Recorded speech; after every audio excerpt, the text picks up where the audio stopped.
Hey everybody, welcome to week 11. This week we're talking about a word every parent loves and every child loves to avoid, and that is responsibility. That beautiful moment when your child, they just own what they did. When they get up on time, when the chore turns into homework or they admit their own mistake without being told. And that's the dream we all have as parents. But here's the tension.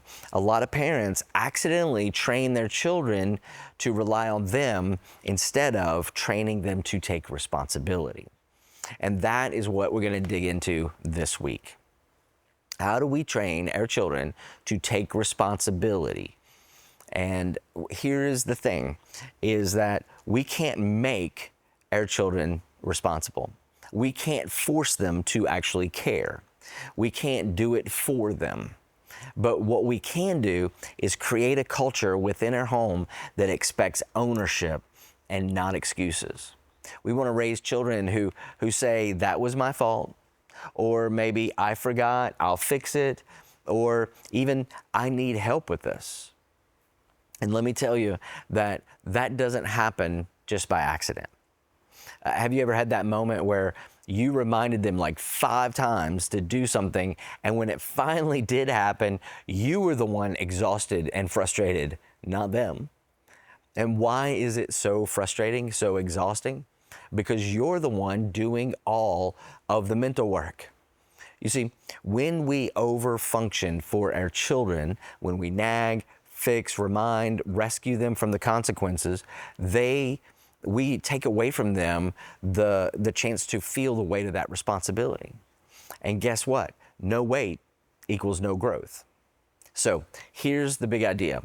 Responsibility grows in the gap between their actions and their consequences. Let me say that again. Responsibility grows in the gap between their actions and their consequences. In other words, if we keep jumping in and filling in that gap, in other words, rescuing them from their natural consequences, they don't learn. Sometimes the most loving thing we can do is step back and let them actually feel it. Let them forget the homework. Let them lose the toy. Let them sit in that awkwardness. And then when they have to pay the painful consequences, you should talk it through with them. Help them connect those dots.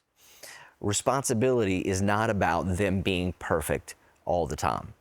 It's about them feeling a sense of ownership because they feel the gap between their actions and the consequences. So, understanding that their responsibility grows in that gap, the question becomes, how do we actually train this in them? Well, first of all, is we have to give them clear expectations. Kids need clarity, not guesswork. Don't assume that they already know. Be very specific about the expectations. It's damaging to hold somebody responsible for something that was unclear. And so, once expectations are clear, then we have to let natural consequences actually teach. If they forget it, let them feel it. Don't always rescue them. Once they get out on their own, they don't get to take you with them to remind them of everything. They need to feel the responsibility of leaving their favorite toy somewhere, or later it's going to be leaving a phone somewhere. And then as they get older, it'll be losing their keys somewhere. And so they're not going to learn if we keep reminding them. So if you look back at the lessons that you've learned, you'll find pain and consequences were your best teachers. The less we fill the gap, the worse the pain is of natural consequence. And pain is a teacher. So teach them when the pain is smaller. And then finally, praise ownership, not just success. So when they admit fault or they take initiative, celebrate it. Even if the result wasn't perfect, praise the fact that they owned the mistake. And listen, if you can just implement these 3 things, it's going to exponentially raise the bar for them and their responsibility. And it's not always easy, because I know you don't always want them to experience the pain of consequences. But the truth is that they're going to eventually experience that pain if you keep rescuing them.